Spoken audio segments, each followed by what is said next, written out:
I'm not Oh, mute. yeah. No, you're on mute. We can hear you perfectly clearly. Okay, good.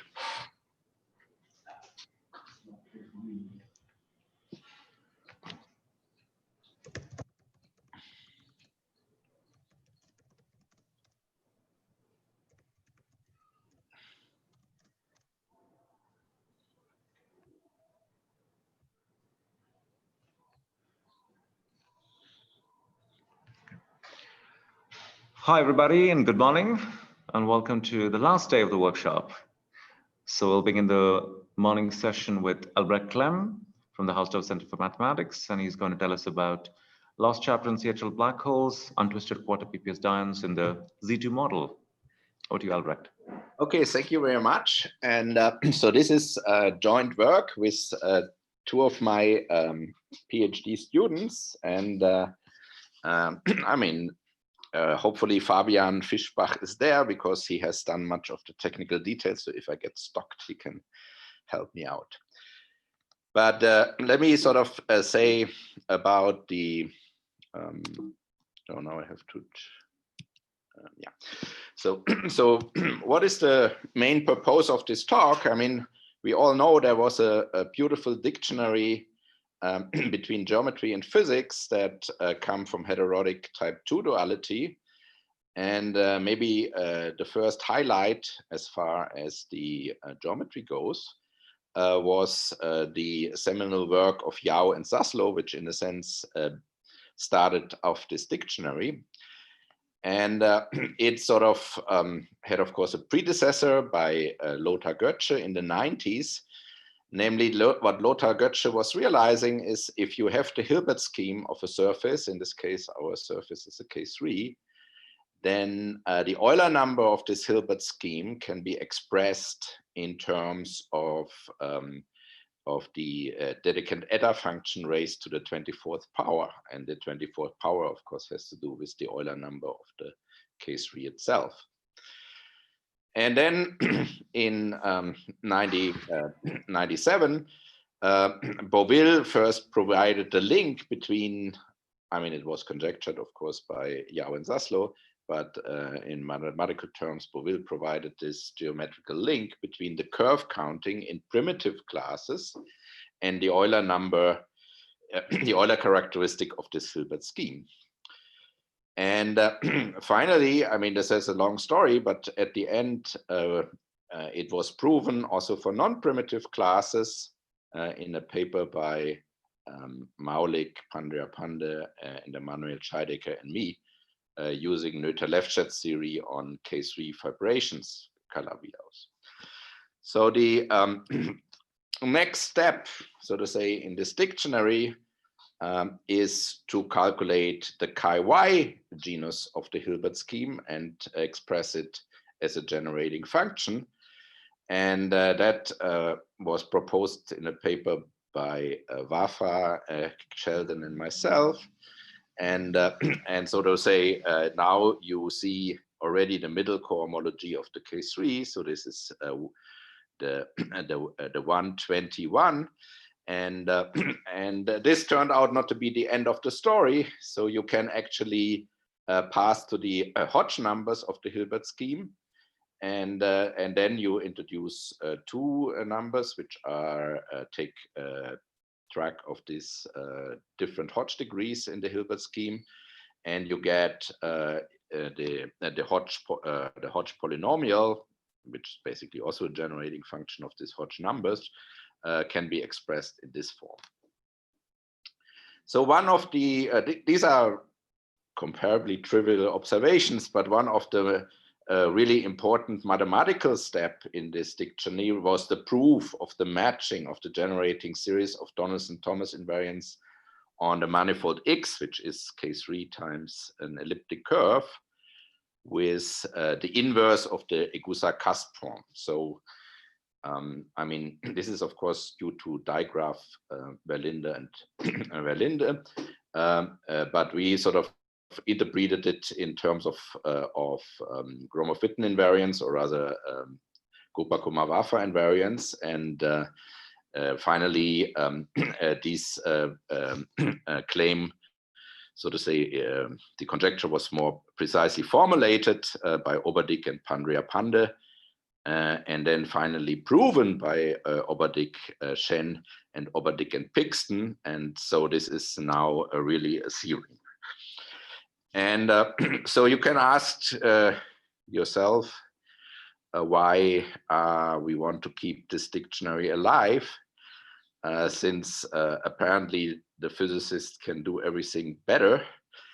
But the main motivation to keep it alive is really that the method that the mathematicians use are not depend to this to the supersymmetry that the problem has, to the extension that we depend on it. And therefore I always hope that this will be sort of giving us a guideline to the more interesting N=2 cases. And well, I have to admit, I had one of the most crazy weeks. I mean, this is because apart from this talk, I also give a talk at CERN today, and then there is a PhD defense in Trieste. But the reason that I mentioned that is the good thing about the talk in CERN is basically that no matter what happened with supersymmetries, Calabi-Yau will be always important. And in this case, it's important to calculate Feynman amplitudes. And it's really by a pure streak of luck that I myself cannot understand that even in completely non-supersymmetric series, these geometries that we all love and know so well play a very, very important role. So said this, Question, yes. Just to clarify something, all these generating functions that you showed in the last couple of slides, yes, is it correct that all of them can be written as some kind of protected quantities in physics? That's right. Including the last one, right? It's some trace -1 to the f times something. Right. And so basically, of course, we will see this in more detail. These are half or quarter BPS states that contribute to these things, and so to say, we keep the dictionary alive at very big costs, because to my knowledge, it's the first time that the geometers got ahead, and this was again done by Oberdick and Jim Bryan, and the so to say, what they do is not necessarily very nice in the physical context, and that makes the whole thing, let's say, the whole talk very complicated. But so because you have to concentrate on these sectors that they actually consider, and picking out the sectors is quite a task. So as I said, so the main goal is to extend this dictionary to the CHL orbifolds, and that means also, so to say, to now really relate what the geometers found in this case.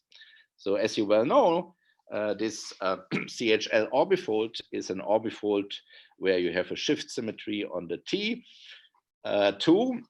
So this is this delta, and it's an order n shift symmetry, and at the same time you have an order n automorphism on the K3, which keeps it the K3 in that it keeps the holomorphic 2-0 form.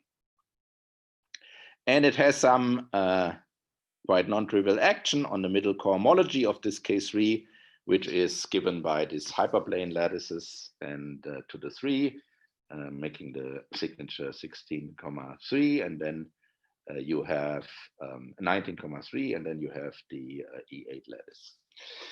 So in this talk, and also that is because the mathematicians have done so, even so Georg says this can be eventually generalized, we focus on n=2, I mean this just as a 2 orbifold, and which just exchanges the H lattices.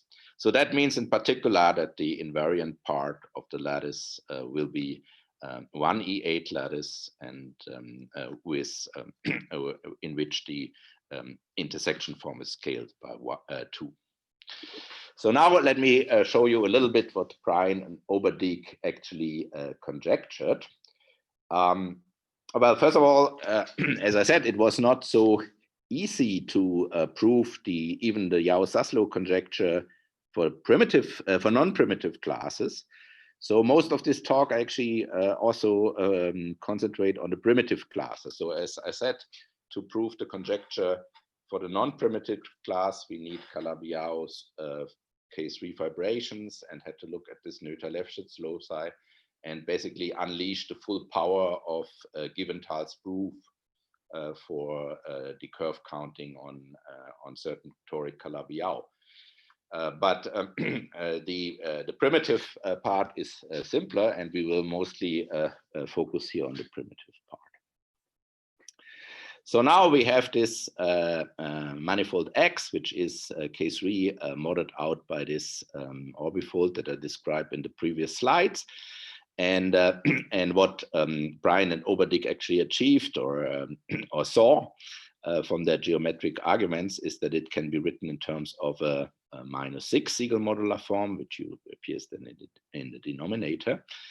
And and you see the formula is already the correspondence is already more ugly because they have a sector A and they confuse it.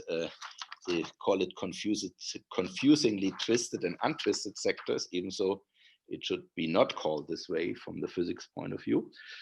But they have the sector A, where the partition function, the Donaldson-Thomas partition function, which is defined here, can be identified with 1/phi10, which is a weight 6 Siegel modular form, which we always call SMF, and this was found previously by David, Jacquard, and Sen as the partition function of quarter BPS indices in this n=4 CHL model.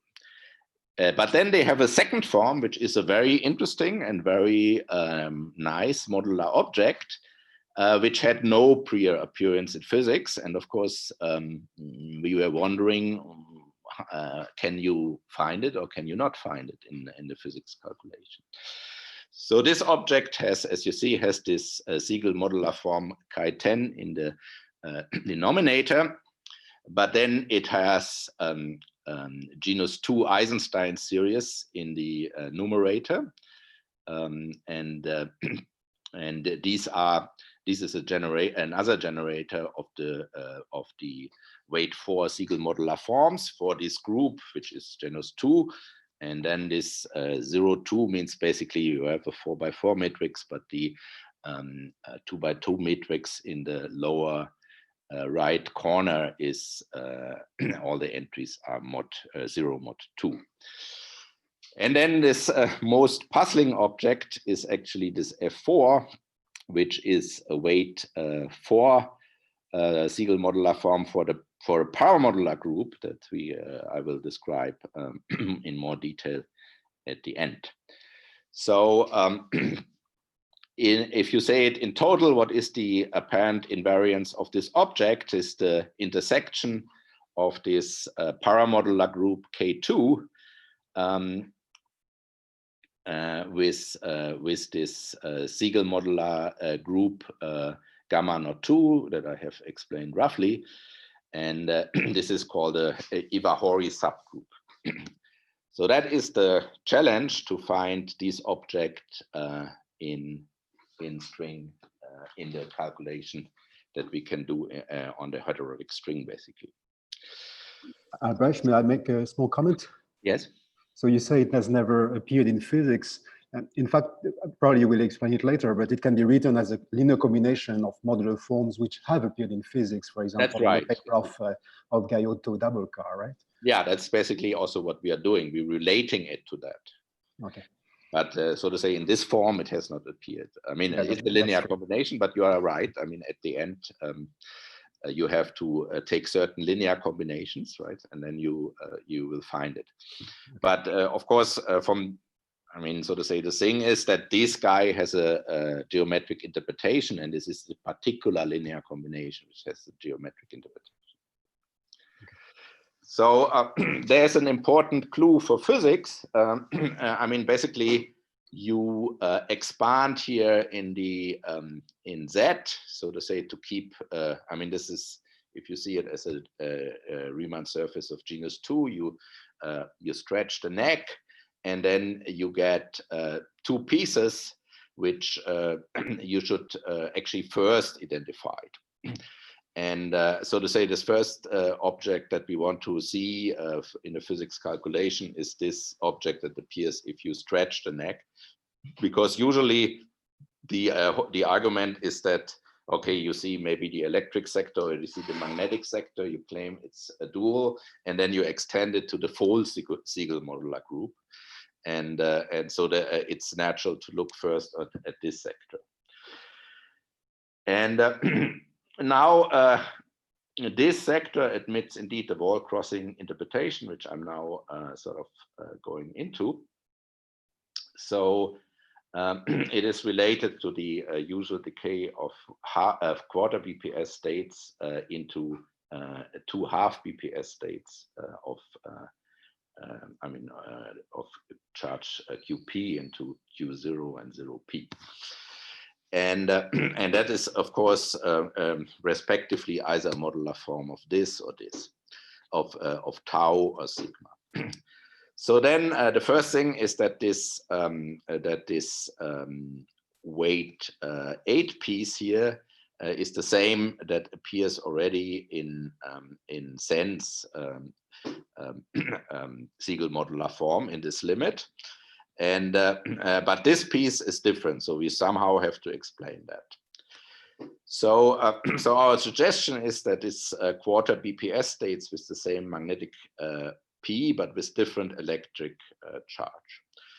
And now we sort of first show the compatibility with known result of Sen.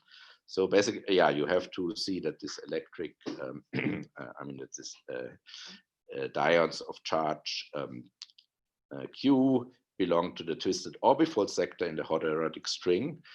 I mean, that means that there are half BPS states of this form, and they have half winding on the circle that defines the CHL string. So let me sort of recall at this point the duality between heterodic and type 2. So of course, the moduli space of both of these series can be written as that, and then in the I mean, this is the Narayan moduli space, and then you have a T-duality group that is basically the automorphism group of this gamma 22,6 lattice, but you have also an S-duality group which acts on this axiodilaton modulus that is encoded here in this moduli space. And then there was, of course, this matching between the Narayan lattice and the lattice of the K3 times the torus, and this is given here. So now, how does the heterodic orbifold works? So it works by swapping the two E8s, and then you have a half integrated shift on this S1, which is also part of the T6. And then you get, of course, a rank reduction in this lattice because you get rid of one of the E8, so they are identified, and you get this moduli space here. And it's a little bit an interesting question. What is exactly this G4? I mean, you can, there are new symmetries which are emerging, for instance, this Fricke involution. But in any case, this is mostly not important for us. So we have that this S group gets becomes now gamma 1, 2, which also is isomorphic to gamma 0, 2, which acts on the second factor. And we can, so to say, consider this S and T transformations here. So what is with the charges? So so there is a gauge group of rank n at generic moduli of the K3. And then we have the electric charges, which are quantized in this electric lattice. And we have magnetic charges quantized in the dual lattice. And in the non-orbifold case, where the rank is 28, then these are unimodular lattices. But in the orbifold case, you have to be very careful because there are tricky factors of 1/2 and 2 in the relative electric and magnetic lattices. And in particular, this E8 minus 2 to the hyperplane lattice to the 4, that is the invariant piece in the magnetic lattice. So, so of course, the lattices EM are modular, and there are two modular. That means that you have this identification, but they are not self-dual. So basically, what happens is you have to rescale the quadratic form by either 2 or a square root of 2. So how does the duality group now act on this electric and magnetic charges in this so described lattices? So it acts here by this O transformation. So and in the so in the set, in particular in the set2 case, you expect that this T duality is sort of a subgroup of this lattice OT, and this in this you have the elements of O22,2 which fulfill this additional condition. So now there is a non-trivial problem to characterize these QP orbits as a complete by a complete set of invariants already. So you have, of course, the so-called quadratic T invariant, which is just this quadratic squares of the Q lattice, the magnetic lattice, and Q times P. Then you have, in addition, a discrete torsion invariant, and for reasons that I explained already, we will basically say that this has to be 1 in the following. And then you have also you have I mean you can so to say ask yourself, is this a complete set of invariants that characterize these orbits? And that is again was proven for the non-orbifold case, and it is the case, but this does not hold for the set2 case, and therefore you need actually a further invariant, and this further invariant is called the R invariant, and it's basically a discrete finite group which emerges if you take the electric lattice and divide it by its dual. So that gives rise to this group set2 to the 2 to the 8. So now we want to sort of see what dionic states contribute, and of course first we have to distinguish between the quarter BPS states for which Q and P are parallel, and the half BPS states for which Q and P is parallel, and the quarter BPS states for which it is not. And these things contribute to the n=4 helicity supertrace, and which you also is also known as BPS indices. And here I sort of suppressed what moduli they really depend on. But you get these principal formulas over the trace of the PQ sectors, and here there's of course this fermion parity and the space-time helicity, and this power n goes up, and it is I mean n=2 and n=6 respectively for the two types of dions. And of course, the quarter BPS states, they are subject to decays into half BPS states. So this is only, in this case, omega 6 is only a piecewise continuous function because you have wall crossing constraints. So you expect that this BPS indices are duality invariant, and in particular only function of this charge orbit.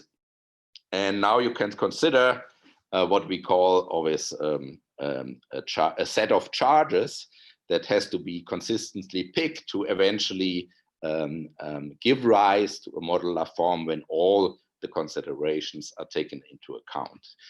So, this charge set is consisting of complete orbits, which are characterized by this invariance TIR. And once this index IRs are fixed, that I defined before, this invariance IR are fixed, the index becomes a function of the quadratic invariance and the moduli chamber only. So, for instance, yeah, as I said, we set this I invariant mostly to 1 for simplicity.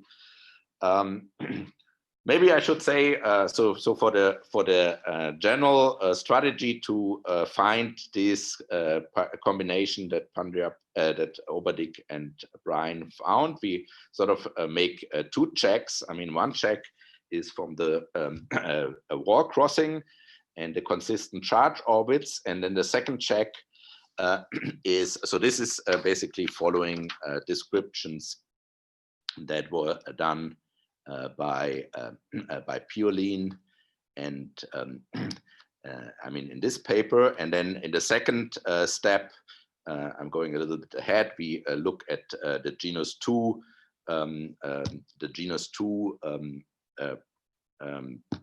amplitude by which you can also get this Siegel modular form, and this was pioneered by Dabolka and Gayotto. So, so that is just to, before we delve in all these technical details, to see roughly where we are going. So now we know that for this given charge set, the BPS states are defined via a contour integral as the Fourier coefficients here. And we also know how the contour is to be picked. That has been clarified by Cheng, Verlinde, and Sen. And you introduce. I mean, you have to know the divisor where the BPS states can decay. For instance, for this decay, and you also have to pick what is called the decay code. So these are basically a neat way of characterizing what can decay into what according to this formula. So these are integers which fulfill the conditions, so they're basically also an SL2Z. So so we can study this these decays, and of course these decays they depend on the contour. That means we have to have at least a second order pole in this function in the denominator, and the second order pole has to be for this particular case at this locus, and then the change of the index matches the ball crossing formula, which is given here. So here these are half BPS indices, which and the decay products are indicated here. And you can think this DH as the Fourier coefficients of a genus 1 modular form, and then you can sort of study how this looks near this divisor set equal 0, or rather set prime equals 0, and eventually hope to get this first piece in the expansion of the form that we get if we expand with respect to set. And and now you can factorize these phi in these two forms according to the primed loci in the moduli space, and you expect that this SL2Z lifts actually to a symmetry that is in the full modular group. But in order to sort of relate the decays which happen at the degree Z and the degree at the moduli point Z and the moduli point Z bar, you have to conjugate these expressions. So these conjugation matrix, they act, of course, on the elements in the Siegel upper half plane by the normal transformation, and they can be also written in this block form where you have this matrix A here, B, C, D, that are now 2 by 2 matrices. And you can argue that this weight K+1 form actually becomes now a weight K form in the Siegel modular form. Now let us discuss the constraint that come from S duality. And from S duality, you know that the index should behave in this way. So if you have this index of QP and you transform it on this way, this should be invariant. And that implies that these phi of the selected charge sets fulfill this condition, where now this set prime is obtained by acting with this 4 by 4 matrix on the right of this equation. So this is the conjugation matrix. And the ABC, they take the role of this decay code that I introduced before. So these are the constraints from S duality, and then you have constraints from the charge quantization. I should have said also, I think, so to say, in advance, that at the end, if you obey all the constraints and you see and you know what the generators of this Iwahara subgroup are, you can actually reconstruct it already from these considerations, the form that Oberdick and Bryan considered. But going one by one, so now you have also constraints from the charge quantization. So if you have your shift symmetry on this function for a given charge set, then it should be invariant, and of course subject to the values that this T invariant takes on Q. So now, if you consider this as a 4 by 4 matrix in the following way, acting on Z. So this is what this means here. So the conclusion that you can draw so far is that you can assemble quarter BPS states for a certain charge orbit in lambda EM into the partition function, which is indexed, of course, by this charge vector to the inverse, and you can extract then the Fourier coefficients via the contour integral. And the quantization laws subject to this quantization laws and the shift symmetries and the duality and the wall crossing. And from that, you can already conclude that this phi of the particular charge set must be a weight K, a Siegel modular form that abets the above symmetries and has the right decay divisors. And that is basically the strategy to explain this new DT formula.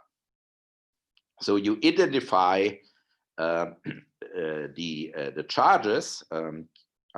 This charge set in the electric charge lattice, and it is so that this and you pick it so that this half BPS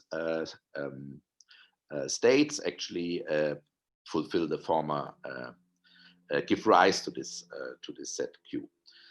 And of course, you have to check the above constraints, and for this you also need to understand the half BPS counting function. And it is also crucial for the physics derivation of the set Q later on with the child genus 2 partition function. So basically, as I said, there was this beautiful paper by Dabolka, Denev, Moore, and Piolin. And with this, we can construct this half BPS indices in the heterodic, I mean, also in the orbifold, and then we can, so to say, reconstruct this half BPS states that we need in order to complete the argument. So this expression that Denev, Moore, and Dabolka and Piolin provided is written down here, and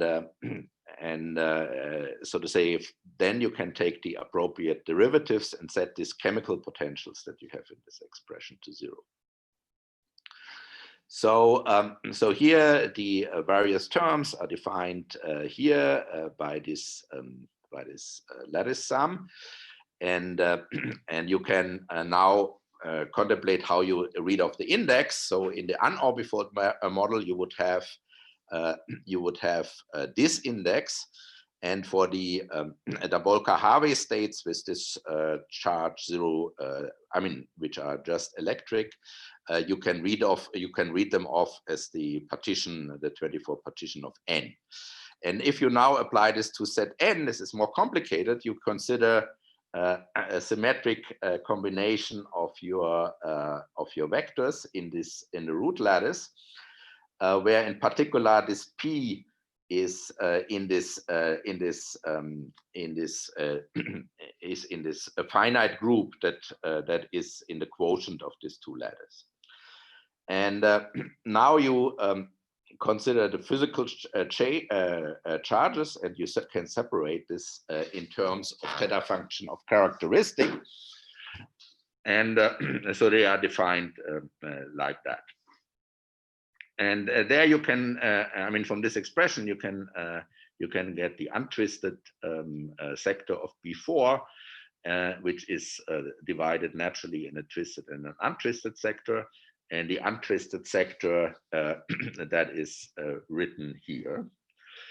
And then from this untwisted sector, you can look at the subsector of untwisted charges, and you see also that this epsilon depends, I mean, this corresponds to the momentum along this S1 CHL, is either plus or minus depending on this parity,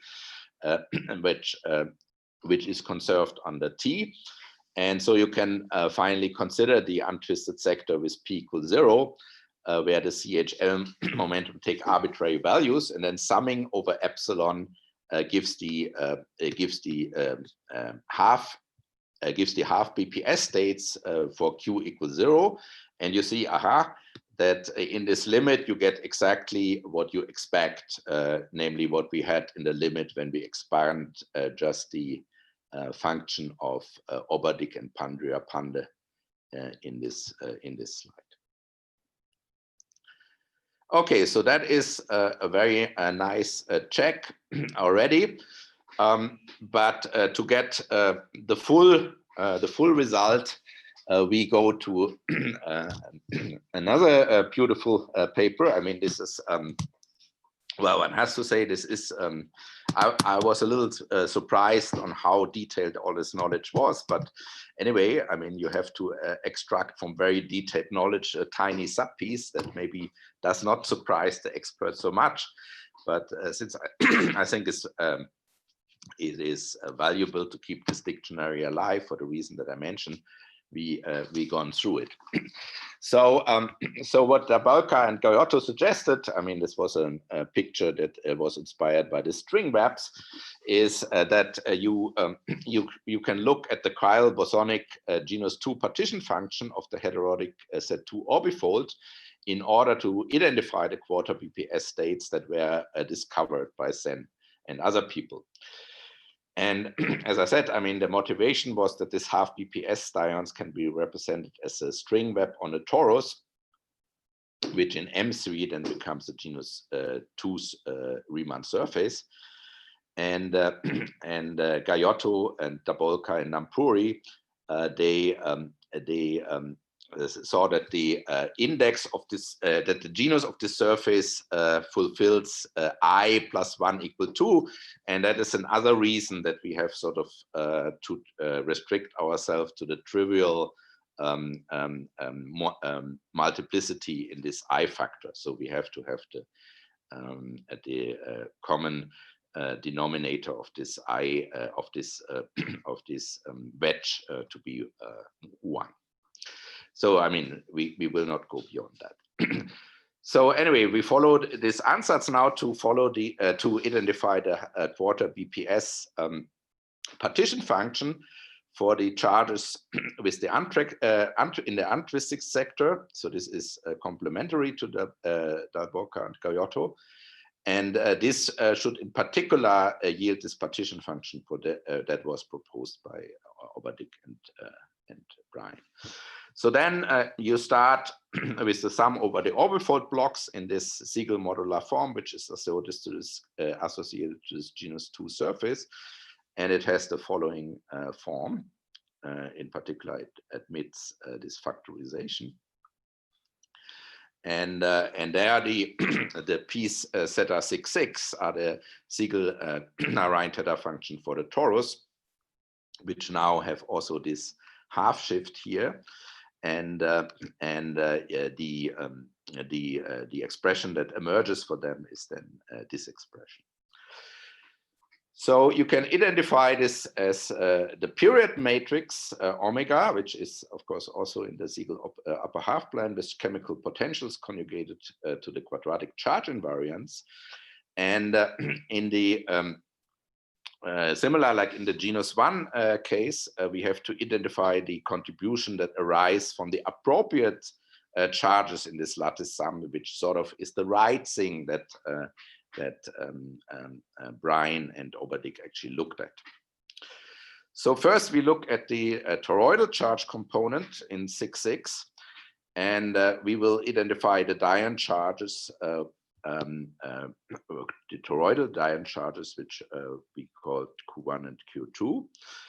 And in order now to do that, you have to recall what the magnetic lattice is, which is the hyperplane lattice with the scaled argument. I mean, this was introduced in the first part, and then 5 times the hyperplane lattice, and then E8 again scaled.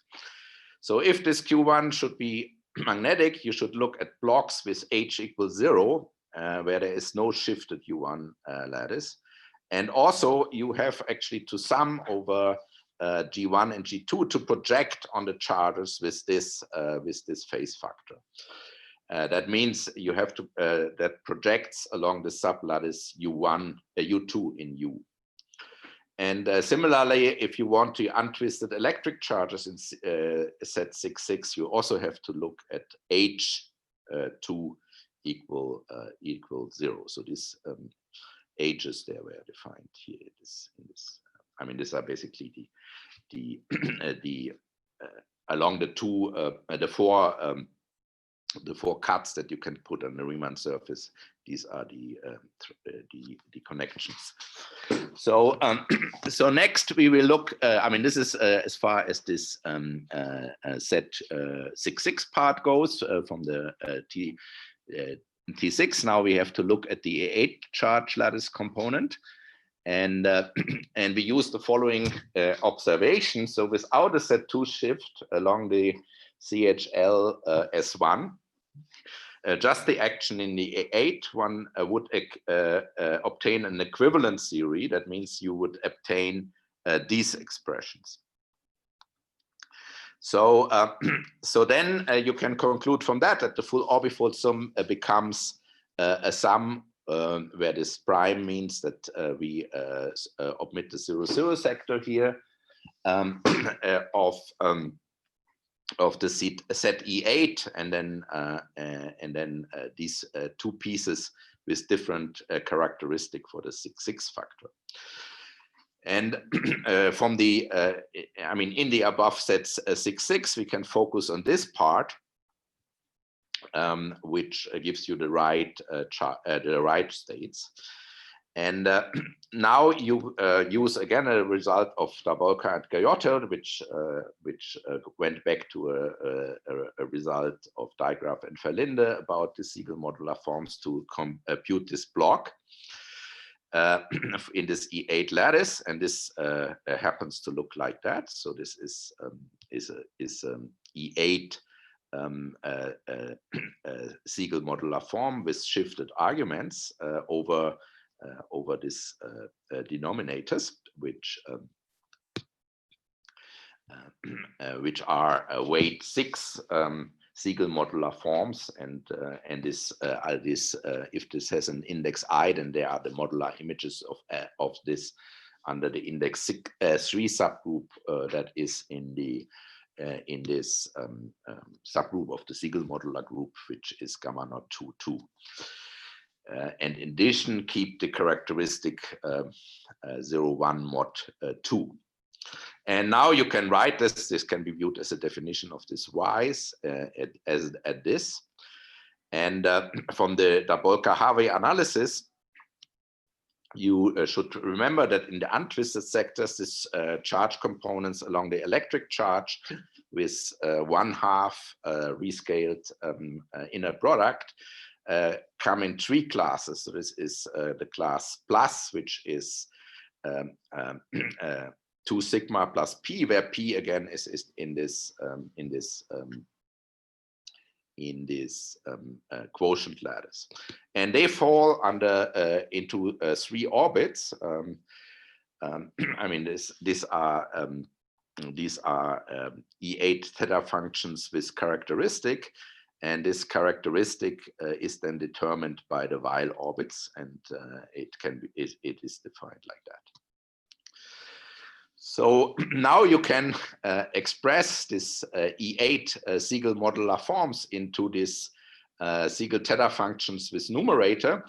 And I guess that's also where Boris' remark comes from, that essentially we just have to rearrange things that have appeared previously differently.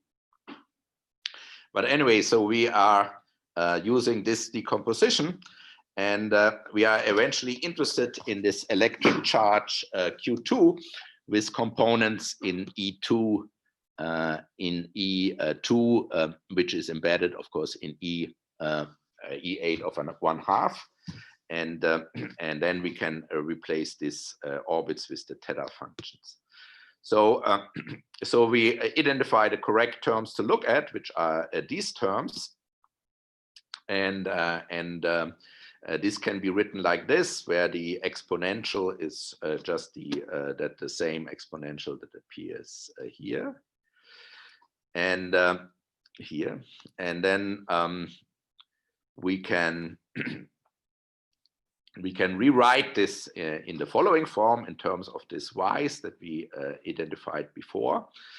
And it, so to say, for the theta 8 functions with characteristic, we get different coefficients, and these are these coefficients that are written here in blue. And at the end of the day, you can rearrange it, and you find exactly the untwisted partition function, or the one that Robert calls untwisted partition function of E8, of the CHL orbifold that comes from curve counting. So for the trivial orbit 0, you can check that the summation over this P exchange with Q over this lattice is okay, and you can also check that the summation over Q replaced with Q2 over this lattice is okay and lies in the right lattice. And therefore you can then conclude that the untwisted partition function is that, and that is, so to say, the, well, for us was the highlight that we found that this result really matches what Obadic and Brian have actually found geometrically. So you can also rewrite, which is very useful then for making more general considerations of modularities, and saying that this thing is can be characterized by certain symmetry and constraint, and then find in a finite ring. So therefore it's good to write them in this theta functions with characteristic, and we find also a perfect match. And also as a byproduct, we have obtained two more 1/4 BPS partition functions, which are sort of single out for unit torsion dions. These are the ones which are have these shifts by O by either the fundamental orbit or the orbit 300, while the orbit 3875. So as I said before, one could have in check, so to say, in fact, guess this result without doing the genus zero computation, just by the constraint from S duality, the translation symmetries and the wall crossing. Of course, the formula passes all these checks, but the point is, it gives also very stringent constraints by which we can, which could have eventually reconstructed the partition function in the first place. So the weight of this untwisted sector must be -6, and then this untwisted partition function should exhibit the right quadratic poles at all the images under Z. When you consider the group which is generated by the integer translation and that embed into SL2Z, and the coefficient of such a pole must be a known half BPS counting modular form, and so you can expect for this the decay product and any pole, and then this expected Siegel modular form satisfies a congruence, the expected, or the symmetry of this Siegel modular form satisfies a congruence relation, and so to say, you have a congruent. I mean, you have to take you have to intersect SP4 with all these with these matrices, and you have to intersect it with these matrices, and the common congruence group is precisely the Iwahori subgroup B2, and then this is of course remarkable. So if we even would not have had a closed formula for this untwisted, then the simplest ansatz, of course, we have to know something about the pole, because otherwise you cannot say something. But if you would have assumed that the poles are given by this chi8, then we could have reconstructed M4 by fixing just 3 coefficients in the ring generators that are known by Ibukiyama in a relatively recent work. So so yeah, I mean, this sort of say shows that if you know the symmetries and the constraints from the decay, then you can actually essentially reconstruct these things. So we had also checked whether this thing fulfills constraint from black holes. So there we followed the paper by Dijkgraaf, Levinde, and Cardoso, DeWitt, Kapley, and Moorhaupt. So basically, we looked what is the expansion for these large T invariants, and what does the log of the microscopic 1/4 BPS index does. And of course, you expect that it matches the entropy of the extremal black hole in the supergravity approximation, which is given here.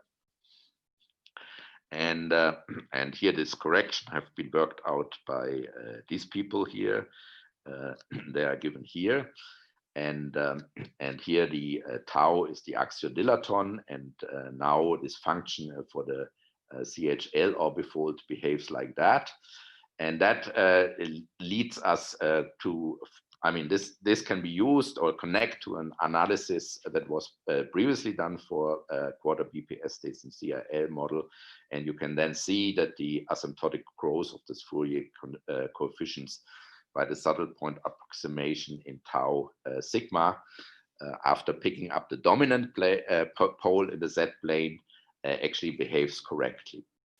So the subleading and the leading terms in the black hole entropy reproduce this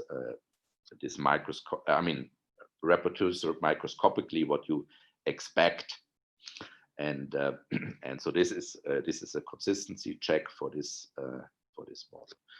So maybe I should come to the conclusion, outlook, and questions.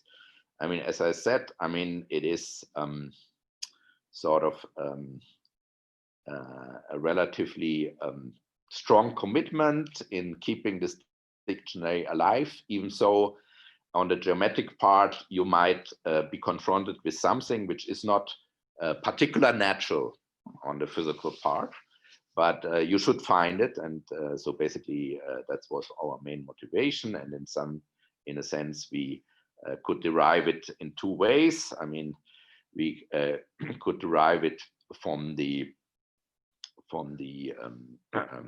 wall crossing and the symmetries, and we could also rederive it using the genus 2 partition function that Dabolka and Gaiotto provided us, basically with a small change in how to look at the different sectors.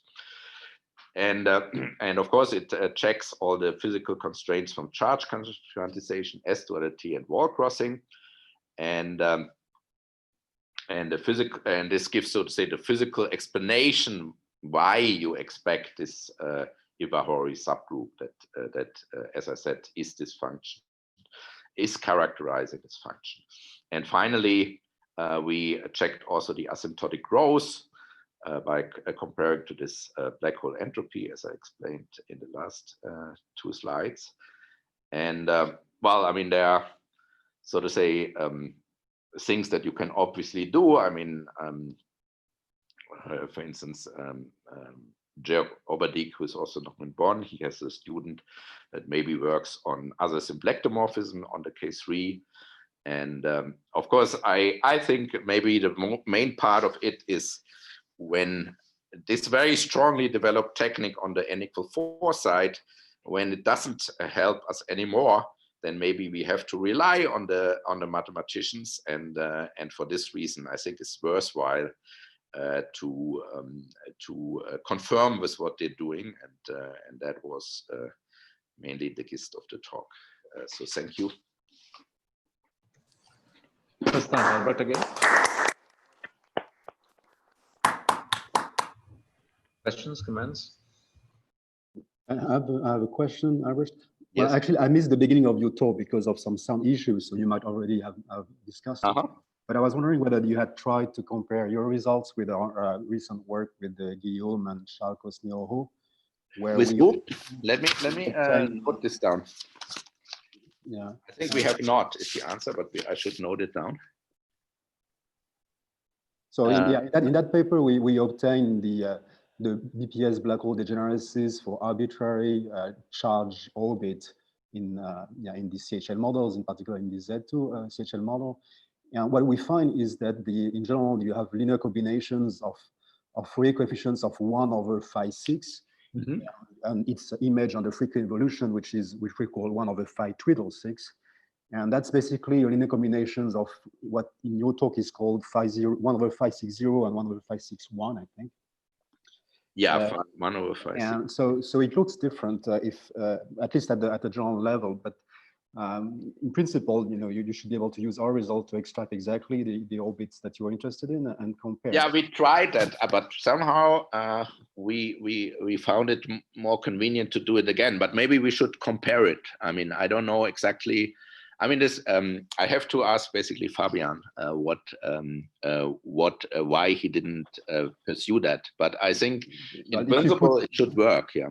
Yeah, if you put lost chapters in the title, that's probably a comparison that you should do. Yeah.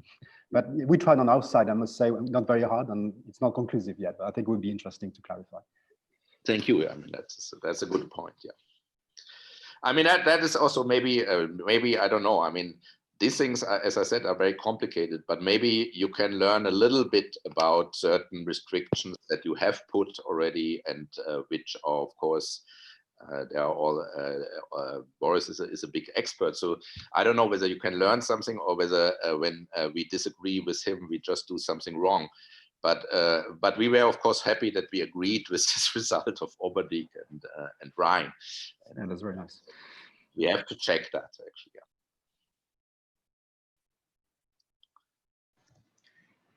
Okay, so if there are no other questions, let's thank Albert again. Okay, thank you.